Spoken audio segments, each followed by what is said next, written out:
The following program was provided by an independent producer solely responsible for its content. The opinions expressed do not necessarily represent the views of this station, its staff, board of directors, or underwriters. Hello, I'm Carl Seidel, host of The People's View.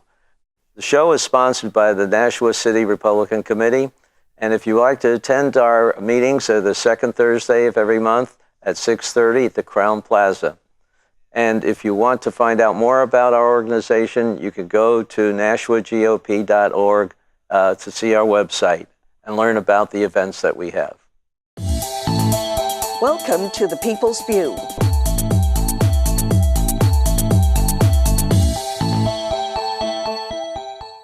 Hello, and help me welcome Kevin Scully, representative from Ward 6. Carl, okay. good to see you again. Yeah, Kevin, it's nice to have you on. And how's your campaign going for election this fall? Well, it's started. I have been out knocking doors. I have my palm cards. I'll hold it up now. My palm card. So if you live in Ward 6, you voted for Fairground School, that's my ward. If you find one of those on your porch, please. Yeah. Well, look at it. Please look at it anyway. I would appreciate it. And you can always give him a call if you have any questions. He's always open. Yeah, my contact information is all on the palm card. It's right there. So. And well, what are your basic things that you have on your palm card? What are you for, I guess, or what do you want to do with your second term? Well, when I ran the first time, all I could make were promises to people. And I told them that I would protect their liberty and their wallet. And I did that. I kept those promises. And what I'm telling people is, if you send me back up there, I will keep those promises again. Well, you were very active for a freshman, and I know you got right in there, so you figured out how to do it and everything. I know you got a couple of pieces of legislation through on your own, which is pretty good for a first-year person. Well, thank you. It was. I did jump in with both feet. Probably ran in where wise people fear to tread. Ignorance can be a blessing and a curse, but I did go up there, I think, to try to make a difference, to represent my constituents well. I did understand that there was a tremendous amount for me to learn. I sought out wisdom and experience. You were one of those people, and thank you again for the help that you gave me when I asked for it. There was a special legislative training class that was run by two wonderful retired reps, Don Gorman and Dan McGuire. And I made a point of taking that class. So I'd go up every legislative session. I'd go up an hour early and I'd spend an hour with them. Well, they hammered off the rough edges and tried to get me ready to be a more effective legislator. And so I really think I did a lot of work and a lot of homework. I think I made a fairly significant difference in my first term, and I think I'm ready now to be an even more effective legislator in my second term, should the people of Ward 6 decide to send me back up there again. Of course they're going to send you back, right? Hey, I mean, you're very comfortable up there. I'm very happy to see that, a lot of people are fairly nervous if they stand in a well with 400 eyes staring at them. You did quite well. What do you think you're going to focus on, though, this time? Budget, any particular legislation, or? Well, actually, again, I've dived into one of the big issues of the day, which is South Dakota versus Wayfair. Right. And as you know, there was a ruling. Sales tax issue. Yeah, this is a sales. Well, for me, it's a state sovereignty issue. Oh yeah. Where what's happened is the Supreme Court did not actually make a ruling, but they vacated, a state Supreme Court ruling, said that the idea of substantial presence in a state is no longer the only criterion for deciding whether, a business should be collecting another state's taxes or not. And they send that down. And so this has sent everybody into a tizzy.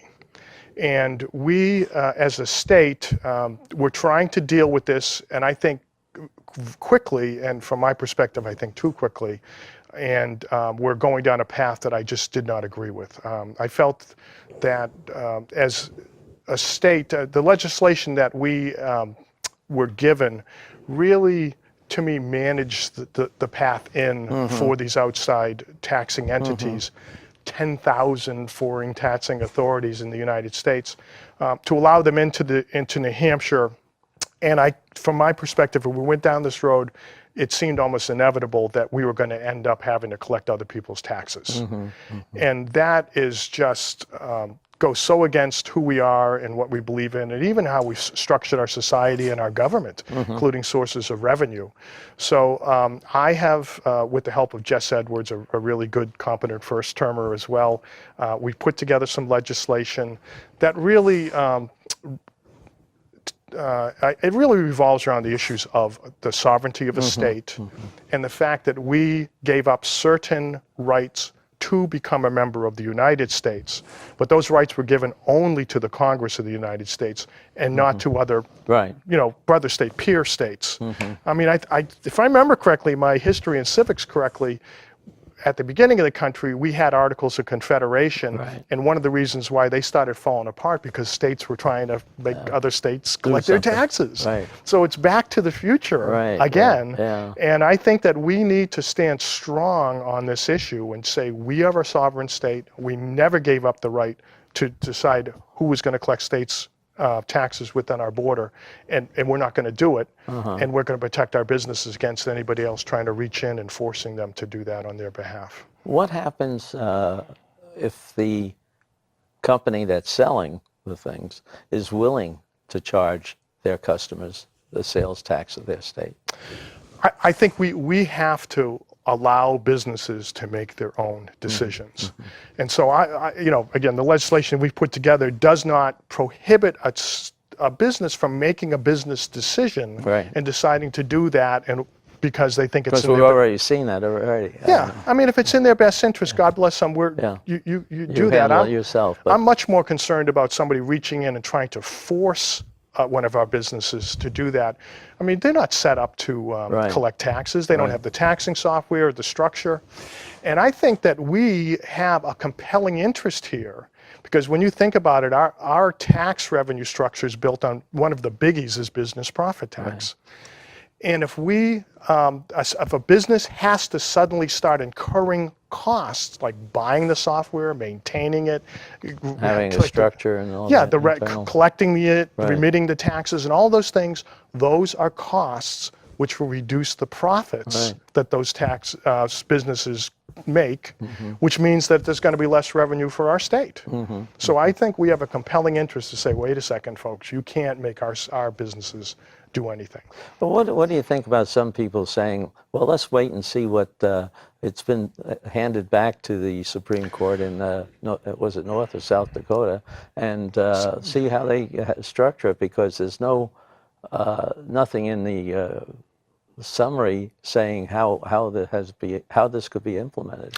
Well, I think from my perspective, now I'm not a lawyer and I'm not playing one on TV, but from my perspective, I think there is some wisdom in saying, let's see how this plays out, because there is no law, as far as I know, that allows a state to come in and do this to us. I think the bigger issue is the uncertainty that our businesses have and their fear, like, what do we do if California suddenly sends a demand letter, and what do we do here? So because they can't get a legal problem, because that'll cost them a lot too. Yeah, well, there you go. I mean, and so many businesses, I've heard many business people say there are times when we just pay out the claim because it's actually cheaper to do that than it is to defend ourselves even when we're in the right. So I think we may end up doing something, I think, of a limited nature between now and the next session, and I would be okay with that. I just didn't want to rush into the wrong thing. So the legislation that I'm talking about would be introduced in January, hopefully on an expedited track with perhaps joint hearings in the House and the Senate, with the idea we could get that out very quickly if we can come to a consensus that this is the right way to do it. Well, I hope our other legislators realize that you can't, in New Hampshire, you can't go after the legislation representatives and tell them this is the way to do it, and it's either yes or no, because they learned earlier that they didn't do it on the budget, and why would they do it for something like this? And when we had the special session, it just went down because there were enough people that wanted to have a say in alternate things to consider. Well, yes, and again, for my own personal perspective, I had decided early on that when I was in doubt, I was going to say no rather than yes, because I think you can get into a lot more trouble doing the wrong thing than maintaining the status quo. So for me, this was an easy decision to make. I don't know if you were there when I got up in the caucus and gave my 2 cents in the matter. But I did, talked about this because this, to me, is incredible parallels to the beginning of our country, where we were having an issue of taxation without representation. And what were we going to do? I mean, I know what our forefathers did. They said, heck no. They might have used other words, but I'm going to say heck no. And I felt like we should do the same thing. And we did. Well, I think you're right. I mean, I changed my mind after the whole thing because I saw it as a very temporary thing, but I didn't really dream of it being carried on in a negative manner like you did. And that's, I really felt like we were giving up our best defense, which is the state sovereignty issue. And I mean, when you think about it too, if you let other states into our borders and start making demands for them to collect taxes, what if they start wanting to impose their social policies on our businesses, saying you're selling to our citizens, you're going to do things the way we want you to do? I think this is a hugely important issue, and really it's an attack on state sovereignty itself, much more than just the tax issue. Well, good luck. We have a couple of caucuses up there that are going to be interesting, you can tell. Well, I have spoken, I'd say really. I mean, I'm not, in love with my own voice, and I didn't run down to the well, every other well, you get session. that's the one way. You got the fire in the belly to go after some of the things you think are wrong or right, or either way. And when that is the case, then I will get up and speak my mind. Do you have any other fires going?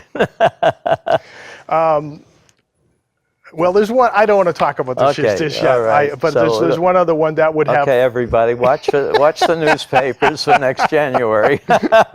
There is is start introducing legislation. Yeah, it's very early on, and I'm having some research done. But it would be something that I think that would. Well, you think there's we're getting more money to handle this the opioid crisis and stuff. Do you think that we're ready to handle more money even? I mean, we have a problem, but I know they're trying to make sure they have a plan to use the money effectively. Well, yeah, isn't it a wonderful problem to have? To suddenly have all this funding coming in. Well, from my perspective, I mean, we certainly can't arrest our way out of this problem. So I think we really have to. Education and prevention, and a big emphasis on treatment on the back end. And the follow-up. And the follow-up. There's an irony here in that obviously that we're talking about a physical addiction, and the person himself or herself has to be ready to say, no, I want to quit. I guess what we're going to try to do is keep people alive so that they can have, the opportunity to finally, I hope, make that personal decision. And then we have to be ready to help them when they come out. One of the bills I did get passed, which is related to this, we've got a drug and alcohol treatment program put in place for registered professional nurses. So we had one in place for doctors and veterinaries and dentists for years. We had nothing for the 30,000 registered nurses that we had here. And those are the front line in terms of, medical care. Unfortunately, probably you and I have both been in the hospital at one time in our lives. And that's the person who comes in and takes care of you, makes sure that the medication, you're getting the right stuff and the right amount and take care of your problem. My sister's a nurse. And so I said, what's wrong with nurses? Why aren't we trying to put something in place for them too? And it's interesting because once the problem was brought to my attention, I started looking into it. And what I found out was that we were, as a state, overcharging the nurses with professional fees. Oh, really? So not only were we covering all the costs necessary to run the programs, the licensing programs and the nursing board, we were clearing $350,000 a year that was getting dumped into the general fund. Oh no, really? Yeah, so I looked at this and I said, wait a second. About that one. Yeah, wait a sec, this is not right. I mean, this is their money. So you got two choices, you give it back to them, or maybe we can use something to help them. So when I saw that, I said, oh, this is just a no-brainer. I mean, let's repurpose their money to do something that they recognize as a problem and they want to do to help themselves. So It's funny, as you know, I think I've developed a reputation of a fiscal conservative. So when I went in there and made that pitch, you know, it had a little bit more, how would one say it, believability, because I'm saying, hey, this is not going to cost the taxpayers anything. And, you know, sure enough, they looked at it and went, okay. So, I mean, it sailed. It sailed out of ED&A with, you know, unanimous. But it wasn't even brought up on the well. Oh, it was on consent calendar. Yeah. And it went through on consent calendar in the Senate as well. Good. Good. So I think I've done something. You knew how to grease the skids there, huh? So, well, very good. The real fight was that interest rate on the property taxes. You remember that? That I do remember, yes. And I guess the city doesn't really care for that one. But it was something that, you know, I think I told you, you're fighting a real big fight to get that through. I had no idea what I was taking on when I put that legislation in. Right. But it was the right thing to do. It was fair. It was the right thing to do. And, you know, innocent people were getting hurt. Yeah, well, was it 12 to 18%, right? Yeah, it was 12 on late property tax payments and 18% if they put a lien on your property. Right. And so, you know, you had elderly folks with fixed incomes and suddenly you have big medical bills. Yeah. What do you pay? And then, you know, and it's a shame because I don't blame the cities and towns for the fact that the legislature passed that bill. I will tell you, I was a little disappointed when they fought so hard to keep it instead of saying, hey, you know something, we don't need this anymore because we can borrow money at 2.5%. Let's drop it down so we're not hurting people, innocent people so badly. Folks, I mean, it's human nature, I guess. They really got addicted to other people's money, and they didn't want to give it back. No.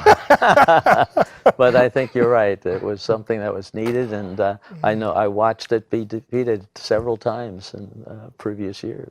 Yeah, I think it had been tried, but I think 4 times, you know, since it went in, and it never. So again, I had no idea, you know. So maybe had I known better, I would have said, "Oh, this is crazy. This is never going to happen." But what the heck? I give you credit for taking it on. And I went up and I talked to 23 of the 24 senators. One of them wouldn't see me. I'm not going to mention that person's name. But I was in the offices of 23 of the senators, including every single one of the Democrat senators, minus one, to try to push this. And I worked both sides of the aisle to make this happen, and we did. So you picked up, you're a professional legislator for several terms. All right. Well, I think I'm ready. I think I'm ready to do it again and better this time. Let me ask you about another challenge. You know, there's a marijuana commission that's being considered. It's not to recommend or not recommend marijuana, but if any legislation is proposed, because a number of things have already been proposed but are on interim study because they're not complete.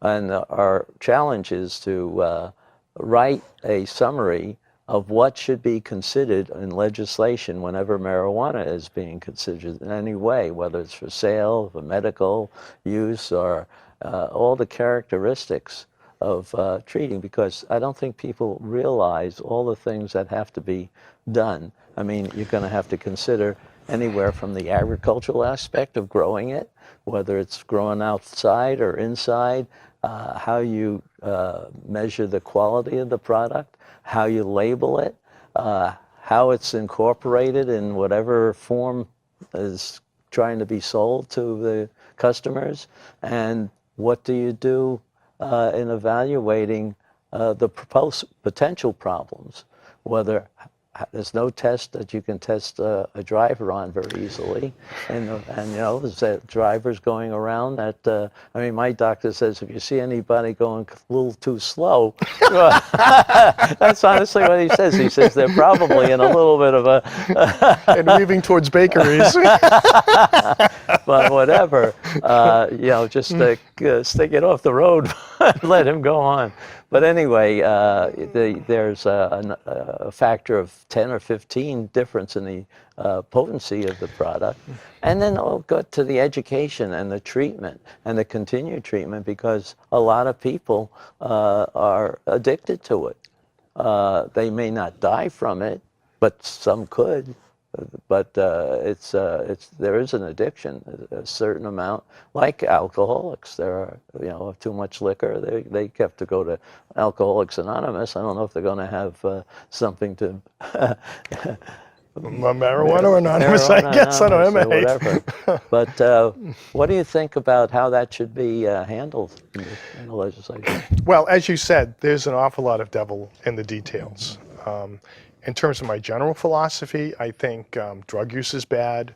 I think prohibition creates its entirely different Right. set of problems. I mean, we did that with alcohol, Right. and we're seeing it right now. I think Right. that I think sometimes the cure is worse than the disease.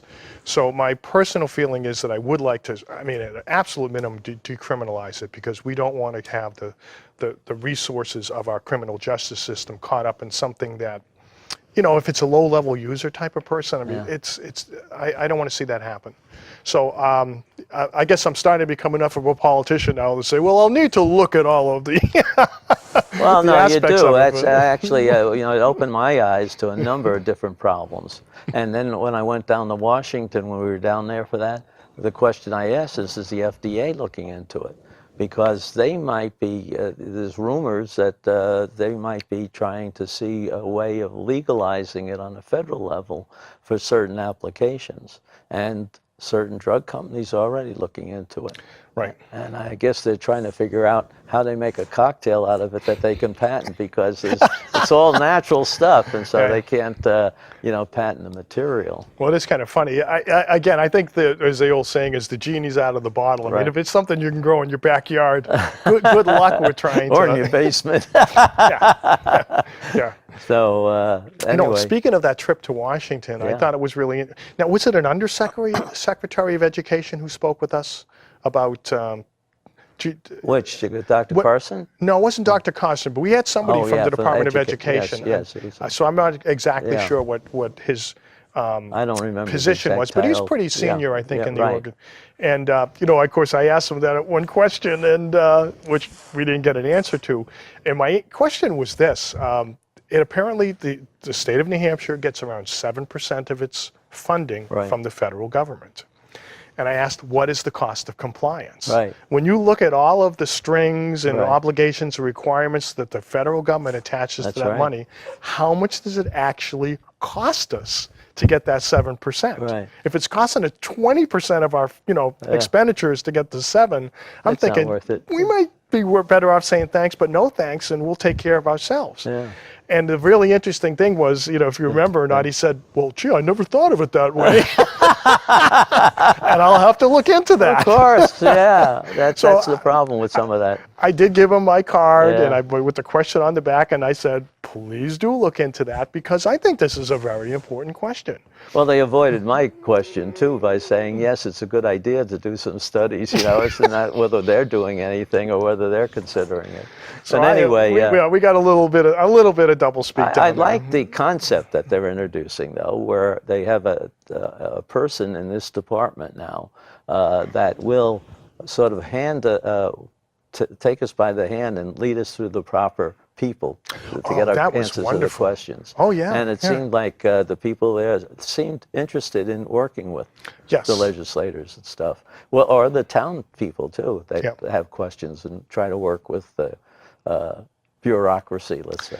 Right. I mean, you know, for folks who may not understand what we're talking about, they literally gave us a list Right. of all of the different cabinet departments they had there with contact names and Right. information. Said, if you have a question about one of these areas in terms of how the federal government interacts Right. with the state of New Hampshire, these are the people to talk to. And we will make sure you get an answer.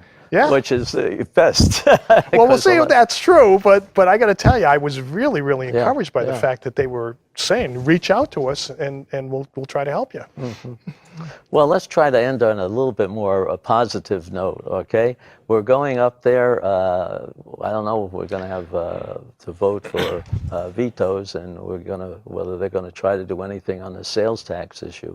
But we have a time between now and the first of the year to propose new legislation. You've Right. already started on that. Yes. And I have a couple that I have in mind. What do you think of all the other things that we haven't talked about, whether it's the budget improvements in state transportation or whatever, you think is going to be important? Well, the budget is always so Yeah. important, and we just have to make sure that we live within our means. You know, I don't know if it's a blessing or a curse. I actually think it's a blessing that we can't print our own money as they do down in Washington, Right. and that in itself is a form of fiscal discipline that we have to live with. I do believe in the Republican Party platform position that the government should grow no faster than population growth plus inflation. Right. I think that's a very reasonable Guide, yeah. limit to Yeah. put on the growth of government. I want to see if we can try to stay within that. As you remember, we had that budget debacle. Oh, And I That's think a- the problem was because there was such a disconnect between what they wanted to do and what the expectations were of the majority Republican Party. A significant portion of people said, "What are you doing? That's not what we told people we were going to do." and why can't we suggest something else? I think that's the problem that really hit the end, hit the wall. When What you a say shame. that, you got take this or leave it. We left it. Right. Right. Well, I mean, and in the end, I think we came to a good place. It's unfortunate that it had to, have such acrimony involved with it. And I think in some respects, you could say the Republican Party gave itself what could be considered an unnecessary black eye. Right.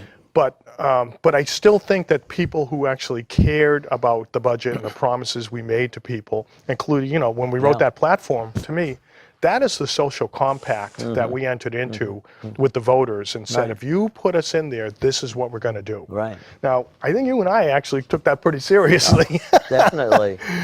Unfortunately, some people didn't, Right. and there was a real clash there. So, I mean, the one message I'm trying to send out to people is simply, understand that is a real promise we made. I want to keep that promise. If you come in with anything, reasonably close to that, Yeah. there should be no Right. problems. Well, I understand that the income is looking good again, and we might even have a little excess over that, but it looks good. And I guess we have to get out the Republicans and all you independents out there that want to have this kind of a state, vote for the Republicans. Right, and we'll keep it small, we'll keep it Right. manageable. We'll try to make sure that there isn't any sales tax or income tax. If you keep us in there, we're going to make sure that happens. Yeah. Okay. Very good.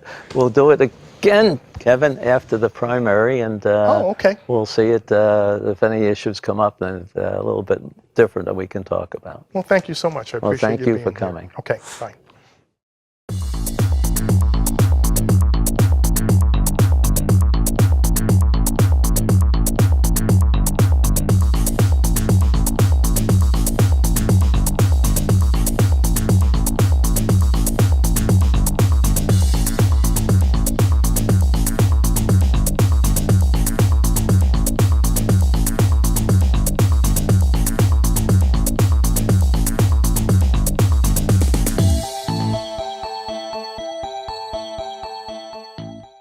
The preceding program was provided by an independent producer solely responsible for its content. The opinions expressed do not necessarily represent the views of this station, its staff, board of directors, or underwriters.